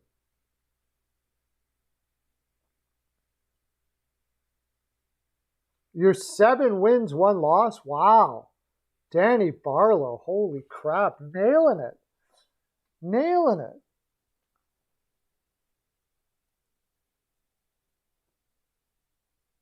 Has anybody got Seattle? Abs PL? You would think so. You would think this could very well be a blowout for sure. Abs by 2. The only thing I try to look at both sides of the coin. Drager's got nothing to lose here. If he goes in there with the mentality that he's got nothing to lose, he could do what Wedgwood is doing in Arizona right now, and just, you know, no pressure, stopping pucks all day, stuff like that. He could. Everyone in the world is on it. Yeah, well, you got to be on what you got to be on. I never really look at those things when I'm picking, because I just look at it as what is my logical reasoning to what I'm doing here. And if I'm wrong, I'm wrong. But I look at every angle. I try to say, how does Seattle win this? I would say Seattle is going to have to get lucky to win this game. And they're going to have to play a little bit risky. They're going to have to really take out the neutral zone. They're going to have to take out the neutral zone. So their anticipation level is going to have to be extreme. And I just haven't seen Seattle play with that type of anticipation for where the puck's going to be that a team needs to on a regular basis to win. And Colorado, lately, I have seen that. It took them a little while to get to it because they had different guys playing and stuff like that. They're getting used to a few different things that after losing Graves and Donskoy, and they got a lot of young guys in there, plus they have injuries and stuff. But the last couple of games, they have been on point. On point. You think Drigger is better than Grub? We'll see. I'm not a big Grubauer guy, and everybody knows that. But I'm not really sold on Drigger either. So I think Drigger is an adequate backup. When he played for Florida, he had a great team around him. So Colorado, yeah. I don't think anybody's not picking Colorado. We have 15 minutes. Why don't we go and look at Saturday's games? Why not? Let's look at Saturday's games. The first game, we might not get through to all of them, but that's all right. Hurricanes and the Kings. Can anybody beat the Hurricanes right now? Can anybody really beat the Hurricanes right now? I don't know. They're going to lose one somewhere along the line. Los Angeles has some pieces that can keep them under control a little bit. Quick has been playing out of his head. I imagine they're going to keep on rolling with Quick. But these guys just play on a level that just picks apart the other team and waits for their chances, expects their chances, and cashes in. That's a great point. Rickett said it perfect. Look what he said there. Only the Hurricanes can beat the Hurricanes. And that's what happened when they lost, I think it was against Florida. It was like their worst game that they played in a long time. And I love the way Brendan Moore handled that. He wasn't upset. He just said, wasn't our best game. We played bad. In the third period here, we're going to give her everything we got and, work our way out of it and go from there. And that was it. He doesn't dwell on their bad play or, start talking bad about other players or, talk about passengers or anything like that. He puts it to the past almost immediately, but he identifies the truth of it at the same time and just moves on to the next thing. And that's why Brendan Moore is amazing, man. Hey, Hockey News Report in the house. Welcome in, buddy.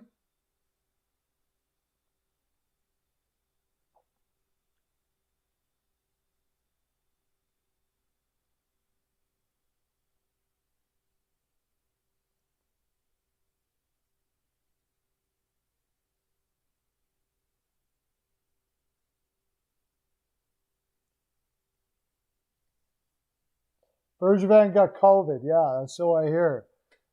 We were talking about the games for tomorrow night, but maybe I'll...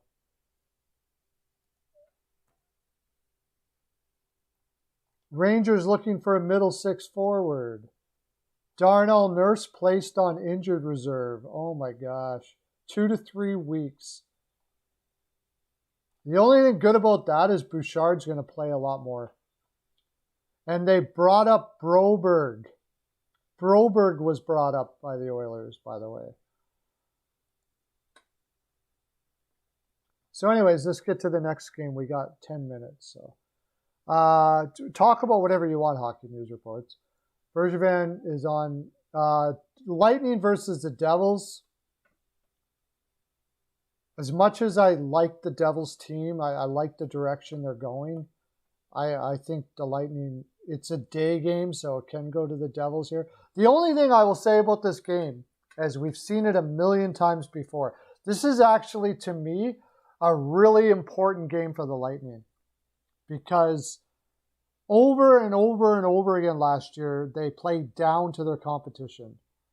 And this is a game where I want to see them be Tampa Bay the whole year. None of this garbage that they did last year where they were taking days off and stuff like that. I think the difficulty here for them could be that this is the first game back off a road trip. No, it's not. No excuse here. They could overlook them. They're playing Minnesota the night after that. I wouldn't be too heavy on this, but I wouldn't be too heavy on this. First, it's an overlook game. Second, you know what? They're probably going to play Elliott here.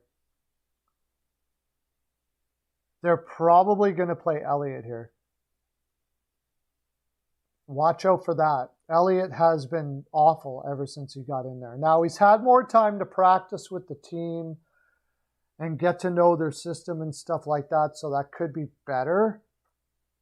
But Blackwood had got lit up last game. I don't see that happening 2 times in a row.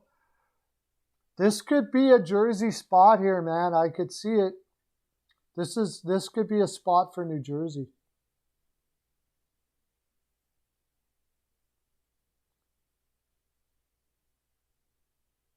The only contending with is the Coyotes, yeah. Yeah, I think in everybody's minds there in Montreal, it's over. They're playing like it's over. It's over already. And they're playing like it. Right now, they're just playing for pride. That's it. So, I think that could be a spot for New Jersey.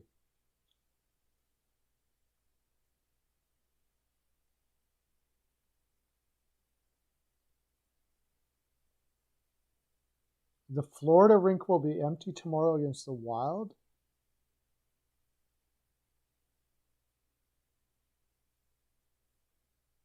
Are they playing in Minnesota for that game? Or no, why would it be empty? Anyways, we got to get through some games here, but tell me why would it be empty? So the Wild will be on a back-to-back too, because they got to play the Panthers. My gosh. You got to play the Panthers, and then you got to play Tampa Bay. I think it's possible the Lightning loses against the Devils and wins against the Wild. Panthers, I can't go against them no matter what right now. I just can't go against them right now. They are playing absolutely incredible. Oh, in Florida. Yeah. Oh, yeah. In Florida. Yeah. It'll be empty. Yeah, it always is. They're still building their fan base there. That's why it's so killer that they're doing as well as they are. Tampa Bay would have been the same thing until they won their cup and they filled the building. And then now the Panthers are fighting with that. But this is a year where they can really go for it. And eventually the fans will, oh my God, they'll become relevant and they'll fill the building one more time. And there's some more fans for the next year and the next year and the next year. I don't agree with that. I think Florida team, Florida people are great sports fans. Once Tampa already has a pretty good fan base there. They don't do too bad putting butts in the building. We're going to do it. We're going to fill those seats. Mark my words. Mark my words. Next, I think, okay, so you tell me you guys got the Panthers over the Wild. I can't see them losing that too many games this year. The Wild could win it. They did play very well their last game, but I still got to go the Panthers. Leafs and the Penguins, I'm riding with the Leafs. They are playing some of the best hockey I've seen them play since they put it together here. Campbell is outrageous.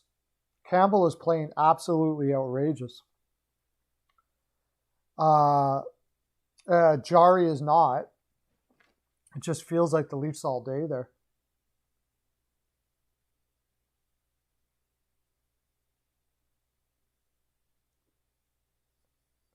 I believe Tampa has a 21,000 seating capacity. Lightning.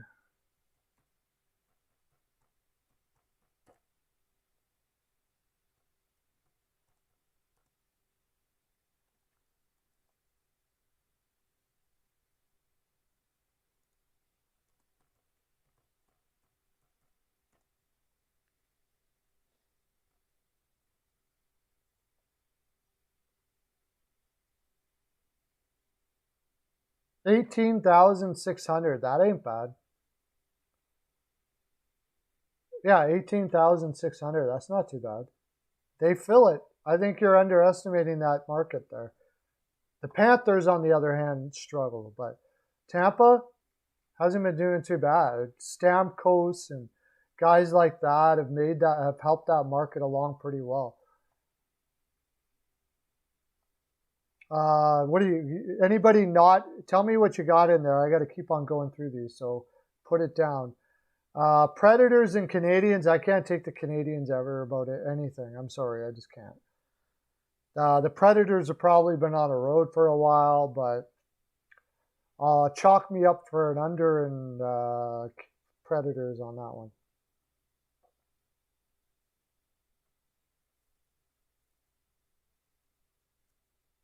By 3. Preds 4-1. Yeah, it's kind of hard to take Montreal right now. Like, there's just no mojo there at all. It's just nothing.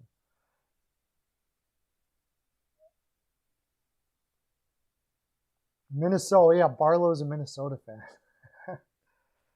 Yeah, well, that's you'd have to be a homer to think that, honestly. I mean, the Wild have a game that can beat just about anybody anytime, but Florida is just absolutely freaking rocking right now. Just rocking. Islanders versus Flames. Islanders' first game in their new building, and they're going to be without Lee. They're going to be without Pulock. And they're going against a Flames team that is a possessed right now. I'd probably fade this game because the Islanders are going to be feeling amazing in that new rink. Tough. Tie. I call a tie here. I call a tie. Tie game.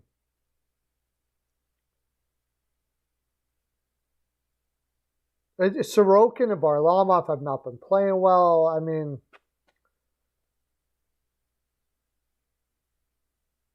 hard to say. Either the Flames or a tie. One of those two. Or both, I guess. Anybody got the Islanders on that? That's a tough one because the energy, right? It's the energy. But the thing is, if they were going against like the Red Wings or the Blues or something like that, I would probably go Islanders. But Calgary doesn't seem to be bothered by anything right now. So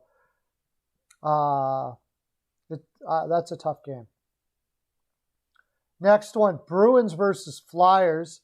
And I'm sticking with Kata Hot here at home against a Bruins team that's a little fragile. They're still 8-5-0, the Bruins. Like, we talk about them like they're not winning or something like that.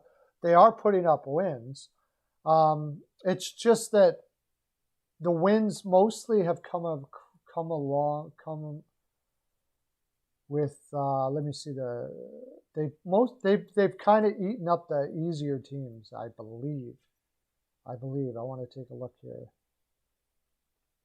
Boston, 5-2, Montreal, New Jersey, Ottawa. Yeah.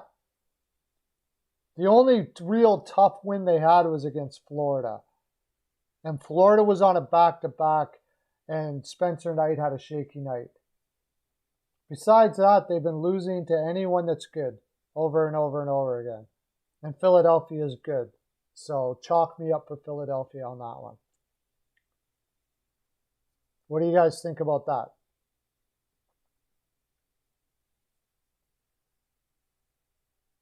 Oh, really? Yeah, the Leafs skated them out of the rink that night.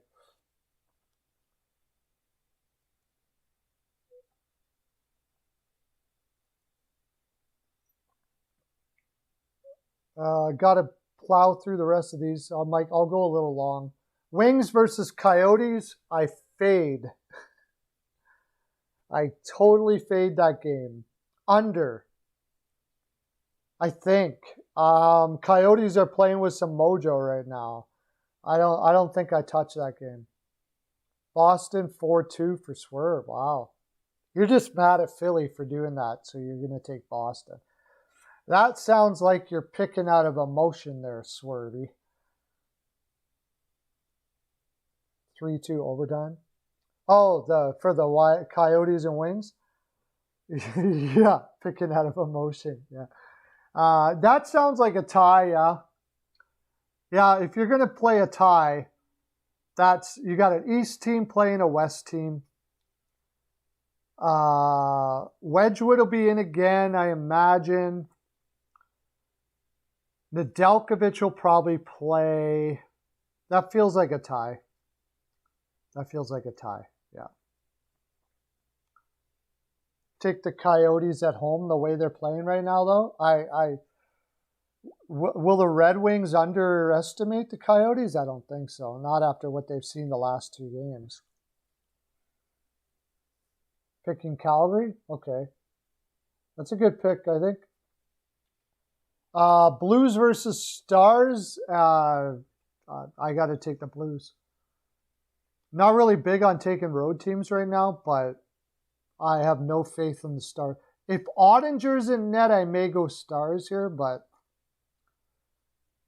Blues.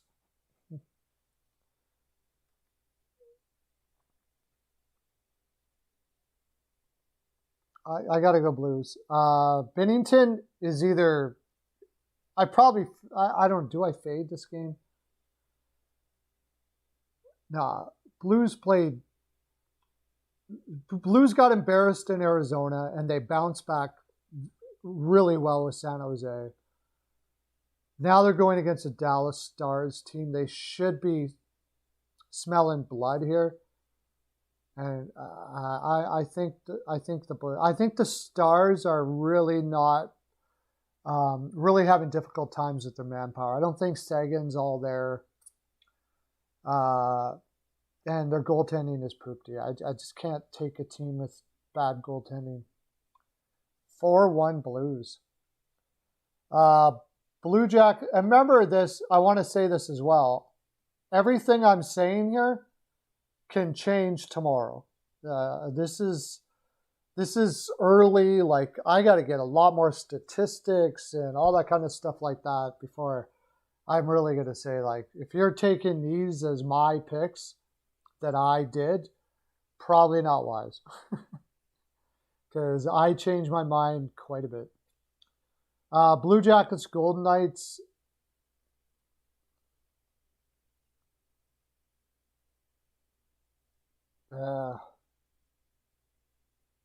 Probably lean the Knights. I probably fade. The Knights are doing amazing things with that roster. You're Philly? Okay. Blackhawks, Oilers. Even with Nurse out. Probably even more so with Nurse out. Nurse hasn't been playing great. And he was injured, so that explains why. He was probably playing hurt. So, Philly for which game? Did we do the Philly game? Is there a Philly? Oh yeah, Philly. I'm Philly too. Oilers, the Blackhawks just don't have it. They don't have anything. I mean, they're playing better defensively. They're in a transition period. But I don't think they're playing well enough defensively that the Oilers can't, that McDavid can't feast on this team at home. So, and I just don't see them with enough mojo right now and determination to get back in it. So, I'm going to go with the Oilers. They may ride with Skinner again the way he played last game. The flurry will probably make it interesting, but I got Oilers. Anybody got the Hawks there?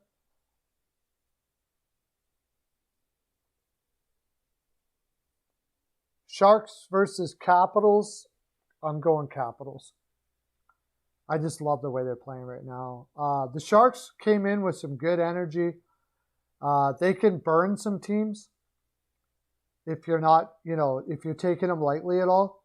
They can burn some teams if you're not astute at breaking up transition play. Sharks will beat you, but Devondra, Caps, big Caps fan there, Devondra. And that's it because the Rangers game is postponed. So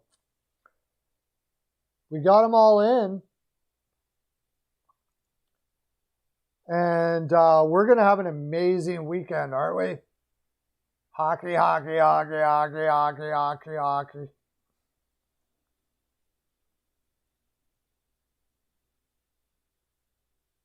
Oh, I hope if that's the case, you can, but they got a lot of guys to shut you down there. Even if Kaprizov is going, you got, and I don't know, Barkov is definitely out, so that makes it more possible, I suppose. But that team just doesn't seem to want to stop, no matter what you do. It's a tough out, but Lundell comes in and doesn't skip a beat. Joe Thornton, though. But then,